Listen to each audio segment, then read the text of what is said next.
Buen día, feliz domingo. Bienvenidos a un estudio bíblico más de Capilla Calvario Iglesia El Camino. Soy el pastor Cristóbal García, dándole la bienvenida y las gracias por acompañarnos. Hoy sabemos que estamos en tiempos navideños y estos próximos días celebraremos exactamente el jueves la Navidad de nuestro Señor, la Natividad de Jesucristo nuestro Señor. Así que hoy vamos a leer específicamente Lucas capítulo 2 del versículo 1 al 20. Y mientras los buscan en sus Biblias, les aviso como siempre que este mismo estudio estará disponible en YouTube, en el mismo nombre, Capilla Calvario Iglesia El Camino. También a aquellos que vean este estudio y les gusta que nos compartan, y estamos específicamente aquí en Pajacuarán, Michoacán. Estamos en la carretera rumbo a San Gregorio, pasando la Alameda. Ahí está un anuncio en la carretera donde está nuestra paloma allá afuera. Y hoy pueden entrar y acompañarnos cada domingo a las 10 de la mañana. Aquí estamos nosotros por ahora, así que todos son cordialmente invitados. Son bienvenidos todos, como usted, sea como sea. Si no están de acuerdo en nuestro estudio, también pueden venir y podemos también aclarar nuestra creencia y cómo vivimos nuestra vida como cristianos, como creyentes en nuestro Señor Jesucristo. Así que la bienvenida está extendida a todo aquel que quiera venir, y como siempre les digo una vez más, si les gusta lo que hacemos aquí, compartan este video para que más gente lo vea, sobre todo en esta región de Michoacán, para que nos acompañen. Y este estudio solamente dura unos 35-40 minutos, así que tampoco toma mucho de su tiempo, y es nuestro deseo solamente escudriñar la palabra, estudiarla en contexto, y eso es lo que hacemos. Y así que como este día es día especial, en este domingo que ya se aproxima la celebración de la Navidad, vamos a estudiar acerca de eso hoy. Y sin más ni más, siempre saben que leemos el texto en su totalidad y después entramos en contexto leyéndolo versículo por versículo, pero hoy, como es un tanto largo el texto, pues vamos a ir escudriñándolo o estudiándolo mientras vamos leyendo al mismo tiempo. Así que hoy no vamos a leerlo primero y después estudiarlo, sino que vamos a leerlo y estudiarlo al mismo tiempo. Así que vamos a orar. Señor, le damos gracias por este día domingo que estamos en su presencia, Señor.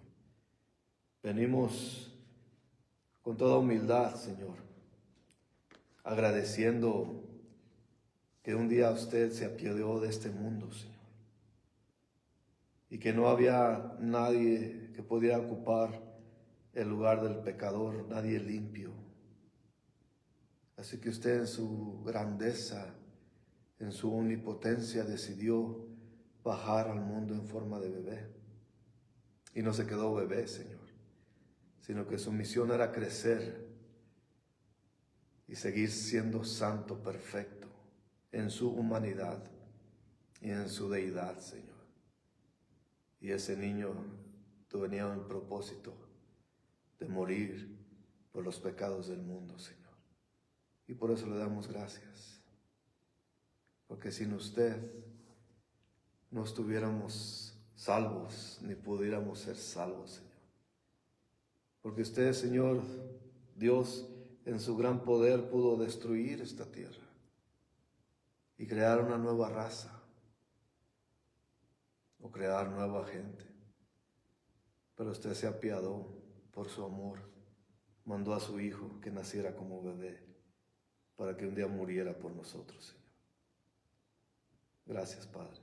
Bendiga este tiempo, bendiga su palabra, Señor, que salga con poder y con verdad en contexto, Señor. Gracias, Padre. Tome posesión de este estudio. Quite mi incapabilidad. Quite mi debilidad, Señor, y que su espíritu se apodere de este estudio bíblico, Señor.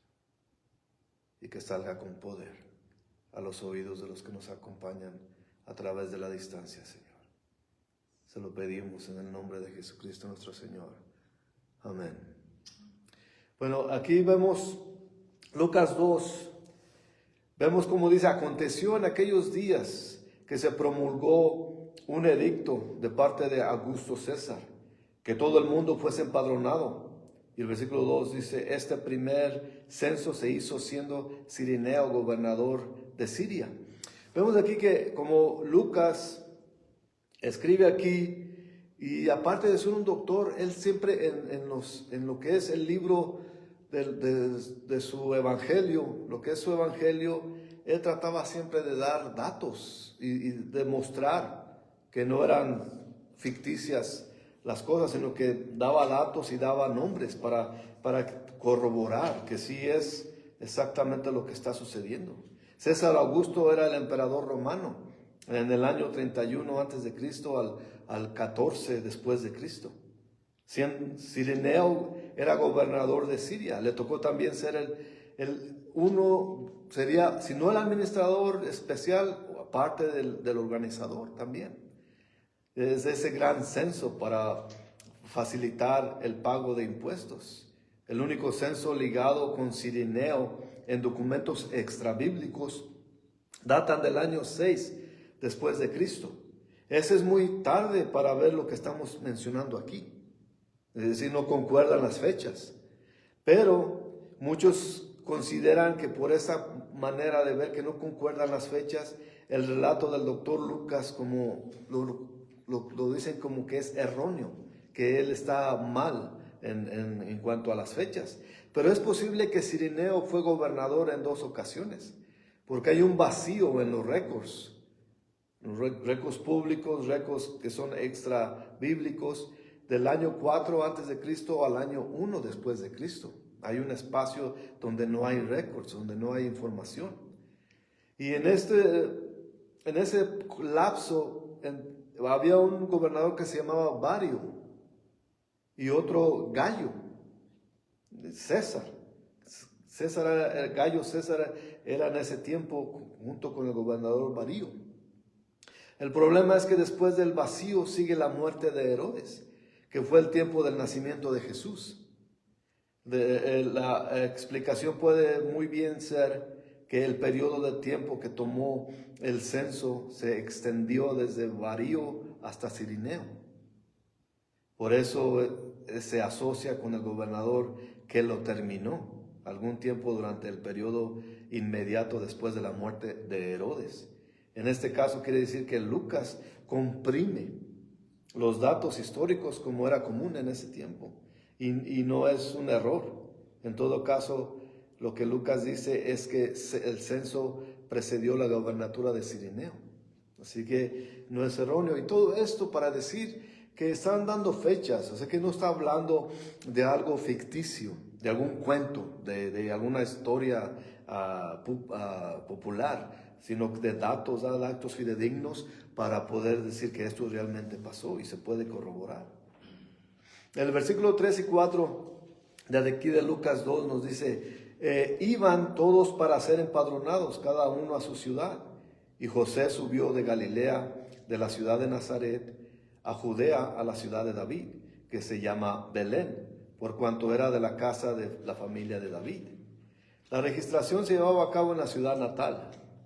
Augusto César era el que estaba en el poder y era el que mandaba, pero Dios es quien está en control, porque él usó el edicto del César para mover a María y José 80 millas, será unos 140 kilómetros de Nazaret a Belén para cumplir su palabra. Así que todo eso iba cayendo. Dios es el que puso todo eso, el que fue poniendo las cosas ahí y usó los edictos de los romanos para poder llevar a cabo su voluntad. El versículo 5 nos dice, para ser empadronado con María, su mujer, desposada con él, la cual estaba encinta. Empadronar a cada varón judío implicaba viajar al lugar de sus padres, como ya lo mencionamos, para apuntar su nombre, para apuntar su ocupación, sus propiedades y su familia. Todo esto era para claro, para cobrar los impuestos. María estaba encinta, como lo menciona aquí, e hizo el viaje con José. Y esto nos sugiere que ya estaban casados, pero no había sido consumado su matrimonio. Ahí dice en Mateo capítulo 1, versículo 24 al 25, y despertando José del sueño, hizo como el ángel del Señor le había mandado, y recibió a su mujer, pero no la conoció hasta que dio a luz a su hijo primogénito, y le puso por nombre Jesús. Aquí nos dice que ellos en realidad sí se casaron, y que consumaron su matrimonio, pero no antes del nacimiento del Señor. Así que sí, María sí tuvo más hijos, pero eso lo veremos más adelante. Pero algo, si nos vamos un poquito atrás en el tiempo, y nomás voy a parafrasear para no ir estudiando o volteando la Biblia de un lado a otro, es que el ángel apareció a María primero para decirle lo que el Señor iba a hacer con ella. De la misma manera, como vemos en Mateo 1, 24, 25, apareció a José, porque esto era algo inaudito, algo que podría ser de muerte para María, porque el resultar embarazada antes del matrimonio era razón para que el pueblo entero se juntara y apedreara a María por estar embarazada, por ser una mujer impura, insoluta. Pero por eso el ángel vino a José y le dijo lo mismo, que recibiera a María, porque el fruto de su hijo era del Espíritu Santo.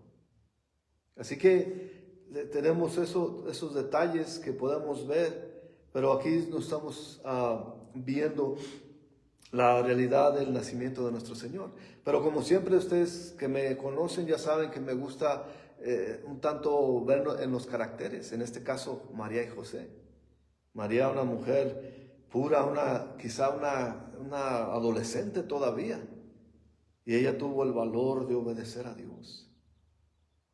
Es más, ella misma dijo en Lucas 1:38, he aquí la sierva del Señor, hágase conmigo conforme a tu palabra, le dijo al ángel. Así que ella demuestra ahí su fe en Dios. Una mujer joven, muy joven, que realmente le entrega literalmente su cuerpo, su vida, su mente a Dios, para que haga de ella lo que el Señor quiera. Y eso es algo muy, muy grandioso de cualquier persona, y más de una casi niña. He aquí la sierva del Señor, hágase conforme a su palabra. Ella sabía lo que implicaba resultar embarazada sin casarse todavía. Ella también tenía miedo quizás que José la rechazara. Y José la iba a rechazar. Además nos dice la escritura que él intentaba despedirla, pero no quería que la mataran. No quería que la apedrearan. Pero de la misma manera el ángel le habló y le dijo, tómala. Y él obedeció al ángel y la recibió. Bueno, todo esto para decir que ya se encuentran en camino, que José la recibió, ella está encinta y van en camino a Belén. Esto quiso decir que de allí en adelante la vida de María será parte del cumplimiento de la profecía divina. Dios prometió que el Salvador sería humano, no un ángel. Eso está en Génesis 3:15. Dice, y pondré enemistad entre ti y la mujer, y entre tu simiente y la simiente suya. Esta te herirá en la cabeza y tú le herirás en el calcañar. En Hebreos 2:16 nos dice, porque ciertamente no socorrió a los ángeles, sino que socorrió a la descendencia de Abraham. Y dijo que sería judío también y no gentil.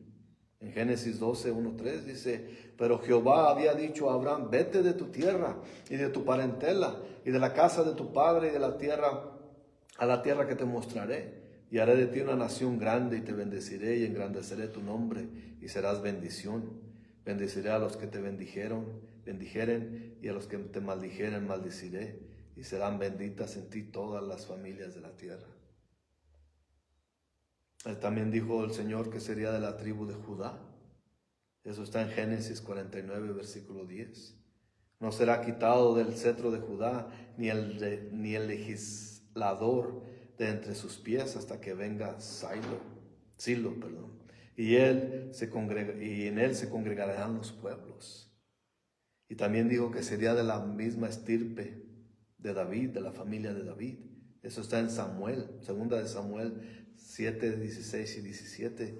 Dice ahí: y será afirmada tu casa y tu reino para siempre delante de tu rostro, y tu trono será estable eternamente. Conforme a todas estas palabras y conforme a toda esta visión, así habló Natán a David. Desde allí le prometió que el Salvador saldría de la estirpe de David y que nacería de una virgen, en Isaías 7:14. Por tanto, el Señor mismo os dará señal. He aquí que la virgen concebirá y dará a luz un hijo, y llamará su nombre Emmanuel, Dios con nosotros. Y también dijo que nacería en Belén, la ciudad de David. En Miqueas capítulo 5, versículos 2, ahí lo dice. Dice: pero tú, Belén, Éfrata, pequeña para estar entre las familias de Judá, de ti me saldrá el que será Señor en Israel. Y sus salidas son desde el principio, desde los días de la eternidad. Todo esto aconteció tal y como dicen las Escrituras. Y el César, sin saberlo, fue parte de la obra. Así que podemos decir que la historia es su historia. Y esto lo dijo alguien, un señor muy inteligente, no lo inventé yo. Y aconteció que estando ellos allí, se cumplieron los días de su alumbramiento. Según historiadores, hay una buena razón en el por qué el día tradicional de nacimiento de nuestro Señor es diciembre 25, que se originó en las iglesias griegas y latinas. El día del nacimiento puede calcularse con alguna precisión, pero no exacto. Es muy probable, es más, es casi seguro que no nació en diciembre 25, pero ahí se celebra. En Mateo 2, 19 ahí nos dice: pero después de muerto Herodes, he aquí el ángel del Señor apareció en sueños a José en Egipto. Estamos hablando de la misma ocasión que acabamos de leer hace un momento. Esto nos dice claramente que Jesús nació cerca del tiempo de Herodes el Grande, o Herodes Magno, el primer Herodes que se refiere a la Biblia. Josefo es un historiador que menciona que la muerte de Herodes fue entre un eclipse entre el eclipse y la Pascua. Así que lo que estamos hablando aquí, el único eclipse en esa época fue en marzo del año 4 después de Jesús. Año 4 antes de Cristo. Perdón. Jesús nació unos meses antes de la primavera del año 4. Así que fue en el invierno del año 5 antes de Cristo al 4 antes de Cristo. Ojalá no nos enredemos allí. Fue más o menos en esa época. Diciembre 25 data del tiempo de Constantino. Constantino era un gobernador. Más era el César Constantino. Es por eso había ciudades, por ejemplo, en Turquía, que se llamaban Constantinopla, por Constantino. Y este hombre que se menciona aquí, que lo menciona Constantino, él decretó, porque él gobernó de los años 306 al año 337 después de Cristo. Pero él fue el que dictó esta celebración. Y la celebración se convirtió en la manera que la iglesia celebraría el nacimiento de Jesús, al tener una celebración alternativa a una fiesta pagana popular, porque en diciembre 25 lo que se celebraba era el solsticio del invierno. O sea que como muchos lugares celebran la naturaleza y los hacen su Dios, la gente de ese tiempo celebraba el solsticio de invierno, del frío, el dios del invierno quizás, el solstice le llamaban. Pero aquí como era una celebración pagana, Constantino lo convirtió en la celebración del nacimiento de Jesús.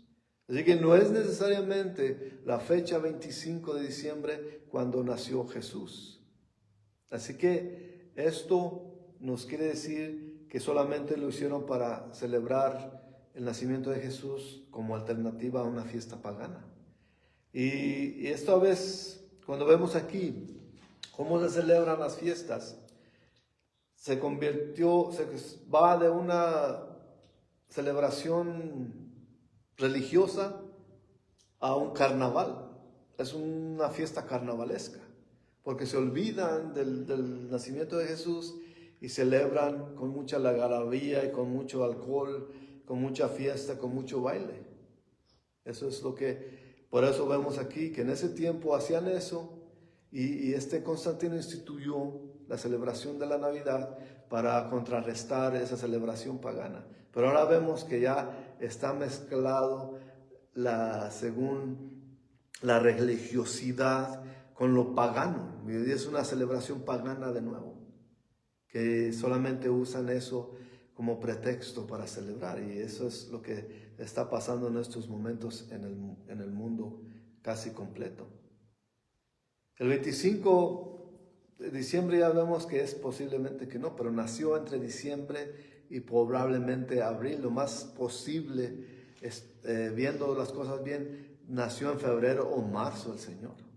Pero eso nomás para ver todo eso, para los que dicen, no, que ni siquiera es el nacimiento de Jesús en el diciembre 25. Pues probablemente no, pero ese es cuando se celebra. Así que, continuando aquí con nuestra lectura, el versículo 7 de Lucas 2 nos dice, y dio a luz a su hijo primogénito, y lo envolvió en pañales y lo acostó en un pesebre, porque no había lugar para ellos en el mesón. Pañales no eran los pañales Haggis o esos que vienen en paquetes, eran trapos, quizás hasta manchados después del nacimiento, manchados quizás de la sangre de María o no sé yo, porque donde estaba lo envolvieron de brazos y pies para mantenerlo calientito y derechito. Notemos que dice primogénito, lo que implica que María tuvo otros hijos. Si no, no hubiera dicho primogénito. Para aquellos que dicen que María no tuvo más hijos, ella no se quedó virgen para siempre.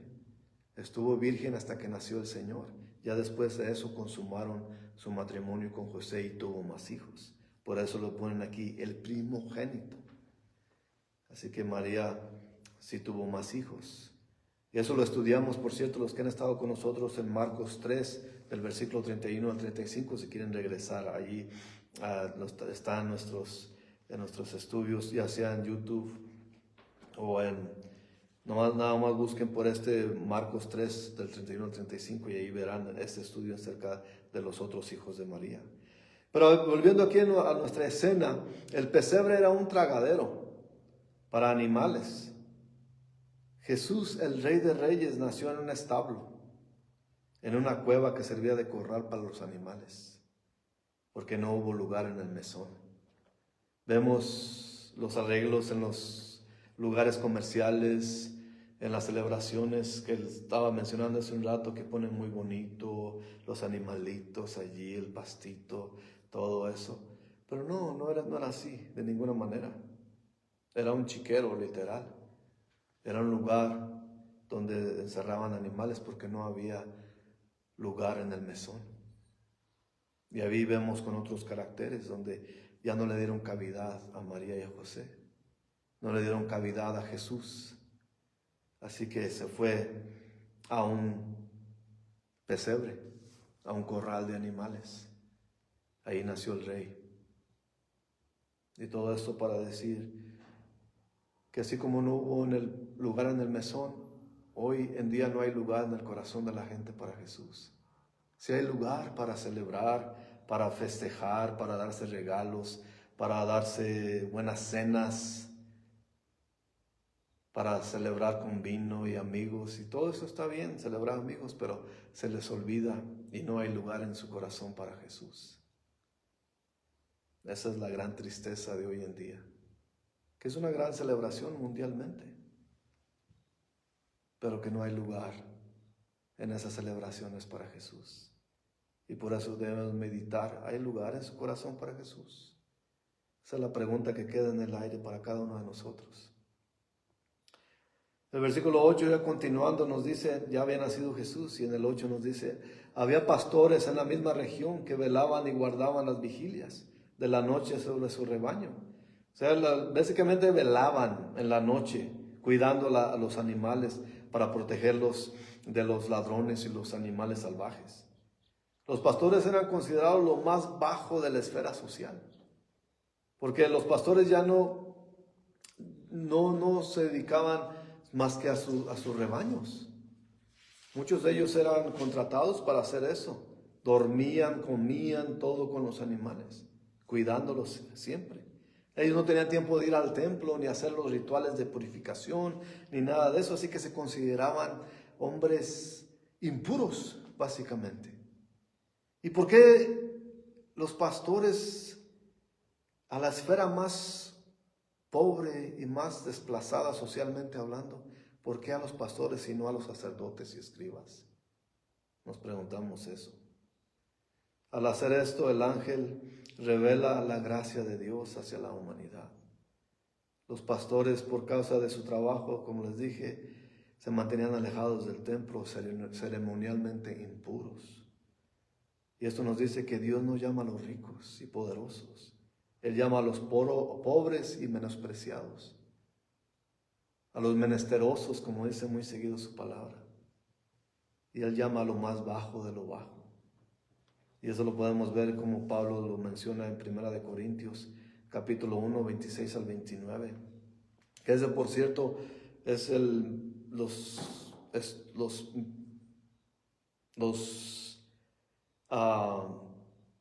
versículos de mi vida, porque yo sé que muchos dicen, no, a mí el Señor me dijo que yo soy el que Él necesita, pero el Señor no necesita a nadie, Él usa, pero no necesita nada, porque ahí se los leo rápidamente lo que dice 1 Corintios capítulo 1, versículo 26 al 29. Pues mirad, hermanos, vuestra vocación, que no sois muchos sabios según la carne, ni muchos poderosos, ni muchos nobles, sino que lo necio del mundo escogió Dios para avergonzar a los sabios, y lo débil del mundo escogió Dios para avergonzar al fuerte. Lo vil del mundo y lo menospreciado escogió Dios a lo que no es, para deshacer lo que es, a fin de que nadie se jacte en su presencia. Así que cuando vemos gente jactarse, que ellos son los que necesitaba Dios, que ellos son según el apóstol o el nuevo profeta, son pamplinas, son lo que son. Así que Dios no usa lo que ellos se dicen como grande, Él usa lo menos para darse gloria a Él. Toda la gloria y todo el honor es de Dios. El Mesías vino como el buen pastor, como dice en Juan capítulo 10. Y también vino como el Cordero de Dios que quita el pecado del mundo. Primera de Juan, versículo 29. He aquí, dice el versículo 9, precisamente de Lucas 2. He aquí, se les presentó un ángel del Señor, y la gloria del Señor los rodeó de resplandor, y tuvieron gran temor. Como podemos ver por el texto, la gloria del Señor se refiere a la evidencia de la majestuosa presencia de Dios. Y en esta escena la gloria de la aparición es de una luz radiante. ¿Se imaginan ustedes un cielo oscuro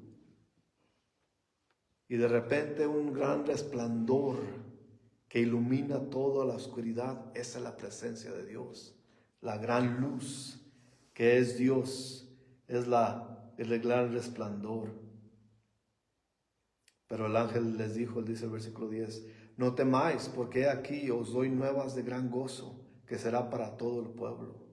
Las buenas nuevas de gran gozo sumariza lo que se debe responder a la presencia del Señor. La presencia de Jesús nos debe traer gozo. No gozo fiestero carnavalero, pero gozo de que Dios nació en este mundo para traer la salvación, para ser Emmanuel, Dios con nosotros. Y el versículo 11 y 12 aquí de Lucas 2 dice que os ha nacido hoy en la ciudad de David un Salvador, que es Cristo el Señor. Esto os servirá de señal: hallaréis al niño envuelto a pañales, acostado en un pesebre. Es una invitación a los pastores del rebaño que vayan a ver a Dios, a ver a Jesús. La ciudad de David se refiere a Belén, como ya lo vimos. En otros pasajes la frase quiere decir Jerusalén. Pero vemos en los títulos que le da a este ángel a Jesús. Le da Salvador, Cristo y Señor. Estos tres títulos unidos sumarizan la obra salvadora de Jesús y su posición soberana. Dios fue llamado de esa manera Salvador en Lucas 1:47. Y mi espíritu se regocija en Dios mi Salvador. Pero de la misma manera se le llama Jesús. Él es nombrado aquí, la palabra Cristo quiere decir ungido, refiriéndose a la posición mesiánica real de la realeza de Jesús. La palabra Señor es el título de un líder. Jesús está sentado en el trono distribuyendo los beneficios de salvación al lado de Dios. Todo eso quiso decir el ángel con estos tres: Salvador, Cristo y Señor. Versículo 13 dice: y repentinamente apareció con el ángel una multitud de huestes celestiales que alababan a Dios y decían, literalmente multitud de ángeles, ¿se imaginan? Literalmente. Un cielo resplandeciente y después aparecen multitud de ángeles. ¿Qué visión sería eso? Algo majestuoso. ¿Y qué decían los ángeles? Dice el versículo 14: gloria a Dios en las alturas y en la tierra paz y buena voluntad para con los hombres. Gloria es alabanza a Dios. Buena voluntad para con los hombres quiere decir que la gente somos el objeto de la buena voluntad de Dios. En el antiguo judaísmo, esta frase describe a un grupo limitado de gente, los cuales eran el objeto de la gracia especial de Dios. Ellos pensaban que los más ricos, poderosos, estaban ungidos de Dios. Pero no, la promesa de paz y buena voluntad llega a todo aquel que recibe al unigénito de Dios. Como los del mesón no recibieron a Jesús, los que sí recibieron a Jesús fueron estos despreciables, desplazados pastores. Y ya para terminar nuestro estudio de hoy, dice el versículo 25 hasta el 20: sucedió que cuando los ángeles se fueron de ellos al cielo, los pastores se dijeron unos a otros: pasemos pues hasta Belén y veamos esto que ha sucedido y que el Señor nos ha manifestado. Vinieron pues apresuradamente y hallaron a María y a José y al niño acostado en el pesebre, y al verlo dieron a conocer que se les había dicho acerca del niño.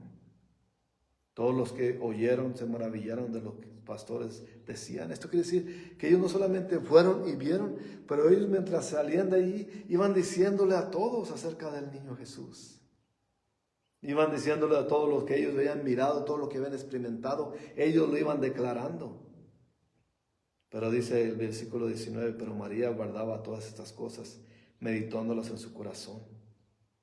Como, ¿te acuerdan lo que dijo? Que se hiciera con ella la voluntad de Dios, que estaba meditando en eso. ¿Qué hará Dios? ¿Qué va a hacer Dios con esta criatura? Porque quizás ella no tenía ni idea de la dimensión de lo que es Jesús. El versículo 20 dice: y volvieron los pastores glorificando y alabando a Dios por todas las cosas que habían oído y visto, como se les había dicho. Entonces es claro que todo lo que ellos presenciaron los hizo creyentes, inmediatos, porque ¿quién va a ver un cielo lleno de luz en medio de la oscuridad? Y en esa luz se aparecen quizás millones de ángeles cantando gloria a Dios. Es algo que no nada más nos podemos imaginar. Pero ellos creyeron por todo eso. Nosotros creemos en Jesús, en quién es Él. Cuando vieron al bebé envuelto en pañales en su pesebre, lo alabaron. Se asombraron de la gracia y la bondad de Dios. Esos pastores son un buen ejemplo a seguir para nosotros. Imitar en este tiempo. Ellos recibieron el mensaje mandado por Dios en fe y después respondieron con obediencia inmediata y fueron y compartieron el mensaje con otros, glorificando y alabando a Dios. Ellos literalmente tomaron el lugar de los ángeles. ¿Saben cómo los ángeles vinieron y les dieron las buenas nuevas a ellos? Ahora ellos se dedicaban a dar la buena nueva a los demás. Y ahora nosotros tenemos que dar las buenas nuevas también a los demás. También nos podemos imaginar cuán asombrados estarían los ángeles cuando ellos vieron al Creador nacer como una criatura, como un bebé. El mejor comentario acerca de esto está en 2 Corintios, en donde dice Pablo, en el 2 Corintios capítulo 8, versículo 9, porque ya conocéis la gracia de nuestro Señor Jesucristo, que por amor a vosotros se hizo pobre, siendo rico, para que vosotros con su pobreza fueseis enriquecidos. Así que nosotros, ¿qué sería la mejor respuesta? El mismo Pablo nos las dice la respuesta a todo esto. Y está en 1 Timoteo capítulo 3 versículo 6. Dice, indiscutiblemente grande es el misterio de la piedad. Dios fue manifestado en carne, justificado en espíritu, visto de los ángeles, predicado a los gentiles, creído en el mundo, recibido arriba en gloria. Los ángeles, es algo interesante, los ángeles nunca han experimentado la gracia de Dios. Así que ellos no pueden testificar de ello como nosotros lo podemos hacer. Nosotros podemos decirle a los demás acerca del Salvador. Es una obligación solemne y un gran privilegio a todos los que somos creyentes y que los que somos verdaderamente fieles a Jesús. Esto que estudiamos no es ninguna fábula ni un cuento de hadas. Como dije antes, es la historia de su historia, de la historia de Jesús, nuestro Señor y Salvador, que vino al mundo como un pequeño bebé, pero no se quedó bebé porque su misión era crecer, y a los 33 años fue puesto en la cruz para morir por nosotros. Ese fue el designio de Dios. Decidió dejar la alabanza de ángeles, bajar al mundo para salvar a este mundo perdido. ¿Lo recibimos o lo desechamos? Nosotros lo que hacemos es predicar su palabra tal y como es. Las decisiones son individuales. Cada uno hace con Jesús lo que quiera hacer. Los del mesón rechazaron a Jesús. No había lugar. Hay lugar en su corazón para recibir a Jesús. No al Jesús lejano que solamente lo usan para celebrar fiestas paganas. El nombre lo tienen correcto, pero la actitud no. Es hora de recibirlo a Él como lo que es. No solamente un bebé, es Señor de señores y Rey de reyes. El único Salvador, el único que perdona pecados. Vamos a orar. Señor, le damos gracias por este tiempo. Gracias por el estudio, Señor, que estudiando su palabra se va rápidamente el tiempo, Señor. Y le pedimos, Padre, le pido, Señor, que toque almas y corazones que pudieron y puedan ver este estudio, Señor. Que puedan meditar en quién es Jesucristo para ellos. Que si los que tienen una relación con usted, Señor, ya se regocijan al recordar esto. Pero los que todavía no, toque sus corazones, Señor. Hábleles. Dígales que usted hizo esto por todos nosotros. Que sin merecerlo, usted nos ofrece la salvación. Y todo lo que tenemos que hacer es aceptar a su Hijo Jesús, no solamente como bebé, pero como nuestro Señor, nuestro Rey y nuestro Salvador. Gracias, Padre. Le pido bendiciones para los que nos están acompañando a través de la distancia. Le pido que toque sus cuerpos y los sane, que bendiga y provea por sus necesidades, que llene de su espíritu sus hogares, Señor. Que nos ayude a serle fiel a usted, Señor. A ser como los pastores, que nadie les creía nada, pero que todos escucharon lo que usted había hecho en su presencia de ellos. Le pedimos nos unja, Señor, y nos ayude a vivir su palabra no solamente aquí, pero allá afuera, Padre. Le pido por esta región, por este pueblo, para que toque y que salve, Señor. Que su Espíritu Santo haga una gran obra de salvación, de avivamiento espiritual, Señor. Le pedimos todo esto y le damos muchas gracias en el precioso nombre de nuestro Señor Jesucristo. Amén. Nos veremos la próxima semana. Ojalá, si les gustó lo que estaban viendo, compártanlo por favor. Nos veremos la próxima semana si Dios quiere.